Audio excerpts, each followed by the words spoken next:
UP से वो ठाकुर साहब पधारे है। हम तो खरेखर योगीजीए काढ़ी नहीं कि अपन हाल अमदावाद રહેશે એટલે ઠાકોર સાહેબને વિનંતી કરું કે આપણને મોજ કરાવે। બોલ સદગુરુ મહારાજનું। हमारी पवित्र पावन भूमि के ऊपर बैठे हुए हैं और ये भूमि राम सभा की है, संतों की सभा है। अभी तक तो आप लोग मुंह से जय नहीं बोले हैं, तो आप लोग यदि दोनों हाथ ऊंचा करके प्रेम पूर्वक एक बार जय नाद करें तो हम बोले, नहीं तो हम बैठकर नींद लेंगे। बोलो सतगुरु निरायत महाराज, सतगुरु गोविंद राम महाराज की धन्यवाद। आज अमेठी गांव के पवित्र पावन भूमि के ऊपर परम पूजनीय वंदनीय घनश्याम जी महाराज आप सबको भी आमंत्रित किए, हमें भी आमंत्रित किए। उन्होंने आमंत्रित करके बुलाए, अरस परस आपका हमने दर्शन किया, मेरा आप लोगों ने किया।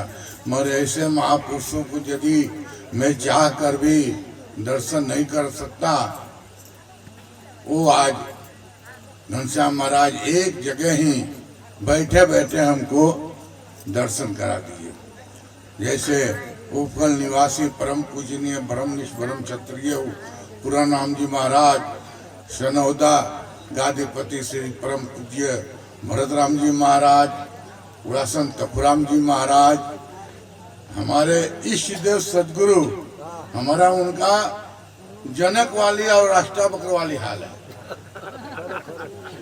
आप लोग जानते भी हैं, हम क्या बोलेंगे, रोज सुनते हैं ये अष्टावक्र ने 12 साल में जनक 45 साल के थे, राजा थे तो ज्ञान दिया। वही हाल हमारी हुई, हमारे गुरु की उम्र 28 साल था, हम 45 साल के थे और उन्होंने ज्ञान दिया, हम नीचे बैठे। मगर जिसका अभी एक महाराज बोले ये निष्ठा, नाम रूप और गुण, सतगुरु महाराज ने तो समझाया, मैं गया कहाँ। नाम समाया हरि में, रूप समाया संतों में, गुण समाया गुरु में। इसलिए टाटा की, बिरला की, धीरू भाई अंबानी की, मोदी साहब की कोई जय नहीं बोलता है, मगर हरि गुरु संत की जय बोलता है। ये संत की महिमा, जो जो संतों का साथ सदगुरु के साथ में गया और जिस पर सदगुरु की कृपा हुई उसका बेड़ा पार हो गया। इसलिए महापुरुषों ने साखी बोला है, ये ध्यान मूलम गुरु मूर्ति, पूजा मूलम गुरु पदम, मंत्र मूलम गुरु वाक्य, मोक्ष मूलम गुरु कृपा। गुरु के कृपा बिना आपको मोक्ष नहीं सकती, ये तो गुरु की कृपा चाहिए। अब इसमें कौन सा गुरु, चाहे कि गुरु 7 है, मगर जो सत्तम जो सदगुरु है वो सर्वश्रेष्ठ सदगुरु जो ज्ञान गुरु है। और हमारे विचार से जो निरात बापू का जो बात है, निरात बापू ये ज्ञान तो अनादिकाल से है, मगर उन्होंने जो इसका सार, सारों शास्त्रों का निचोड़, सारी संप्रदाय का, मनुष्य का निकाल कर जो सार उन्होंने समझाया और युक्ति जो किया, और सतगुरु महाराज ने जो युक्ति द्वारा हमारे ये सिद्धेव आ गए। देख लीजिए कितना अंतर है। वो अभी 60 पाठा है, जवान है, हम गेड़ा हो गए हैं, हम बूढ़ा हो गए, चलने के भी सकते नहीं है, पर फिर भी वो धक्का मार कर ले चलते हैं। तो ये है गुरु की कृपा। और निरात बाबू की बात, हमारे जो सतगुरु बाबूराम महाराज ने हमको एक भरवाड़ भाई के घर पर, आलमपुर गांव याद है, बिरम गांव के पास, बोचरा जी के पास, वहां हमको रात में समझाया तो हमारी दुनिया ही बदल गई। आज जो आप सबका दर्शन कर रहा हूं, ये हमारे सतगुरु के महाराज की कृपा है, नहीं तो मैं कहां 2200 किलोमीटर दूर का रहने वाला। हमें इस सबसे क्या मतलब था? खाओ कमाओ गुन गाओ घूमो फिरो ऐश करो। आज उनकी ऐसी कृपा हुई कि समस्त गुजरात में, यहाँ तक कि बिहार तक भी खबर हो गई है कि हमारा खानदान कम से कम 7 पीढ़ी को तो जरूर सुधारा हो। ये गुरु की कृपा, जबकि आजू बाजू वाले नहीं जानते थे, आज सब कोई जान गए भाई ठाकुर साहब के संत हो गए। ये गुरु की कृपा। तो इन निराज बाबू की जो बात है, ये छाती ठोक के बोलता हूँ, ये इसी ज्ञान कहीं नहीं है कि आप 3 लाख के ऑपरेशन में जिस तरह सर्जन ऑपरेशन करके बीमारी निकाल देता है, इस तरह जीवन भर का बीमारी सतगुरु महाराज 3 घंटा में आपको निकाल के बाहर कर देते हैं और दूसरा जन्म दे देते हैं। जो जन्म नाथ से होती है वो याद रहता है, और उसी जन्म में जन्म की जो है कला, जिसको लिविंग ऑफ आर्ट बोलते हैं, जीवन का कला, जीवन ही धन है, एक कला समझ में आती है। सतगुरु महाराज की कृपा है, नहीं तो जीने का बहुत आदमी से सुनता हूं, कभी कभी मैं भी विचार करता हूं, मेरे भाई खेत में यदि हम गेहूं डाले हैं तो बाजरी कैसे उगेगा? बाजरी नहीं जमेगा, गेहूं ही होगा। मगर जो कर्म जैसा किए हैं वो कर्म भोगना पड़ेगा। काहे कि परमात्मा ने, सतगुरु महाराज ने जो आपको नाद से, एक तो जन्म बूंद से माँ बाप से हुआ जो आपको याद नहीं है, हमें भी याद नहीं है, मगर सतगुरु महाराज के जो नाद से, नाद होने से जन्म हुई है वो सबको याद है। ये जन्म जो आपको बेड़ा पार न लगावे तो सतगुरु कांचा, नहीं तो खुद कांचा। सिर्फ निष्ठा चाहिए सतगुरु के ऊपर, जैसा भी है जो भी है, प्रगट परमात्मा हमारा इष्ट देव है।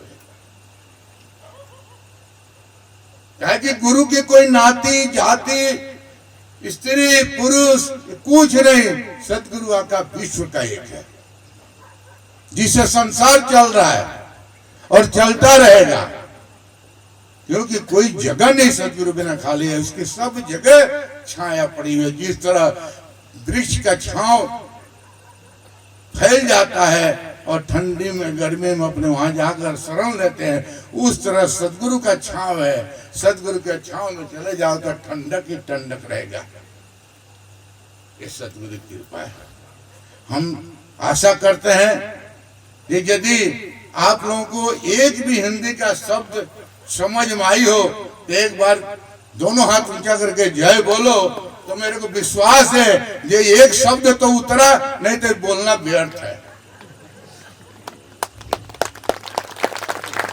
वाह, हम समझते कि हमारा अहमदाबाद सिटी है, वहां कभी कभी बोलने उठता तो बोलता ले महाराज गुजराती में बोलो।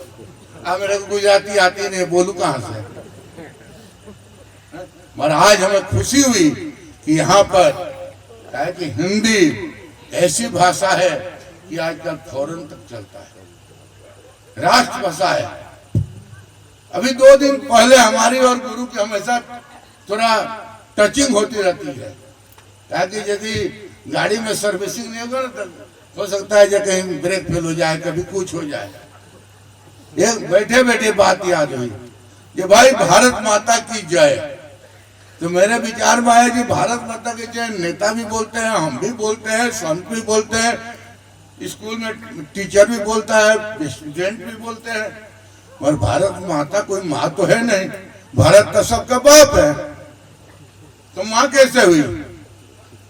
आप विचार करो, माँ तो नहीं है भारत, भारत के द्वारा भारत हुआ, और भारत जो है तो पुलिंग पुरुष है। ऐसे भी नेता लोग बोलते हैं पाकिस्तान से कुछ युद्ध होता, बोलता है तुम्हें तेरा बाप हूं, तू तो हम में से निकला, फिर भी भारत माता की जय। खैर, अपने को उसमें नहीं पढ़ना है, अपने को ये करना है कि संतों को रखें, सतगुरु पर आप निष्ठा रखो।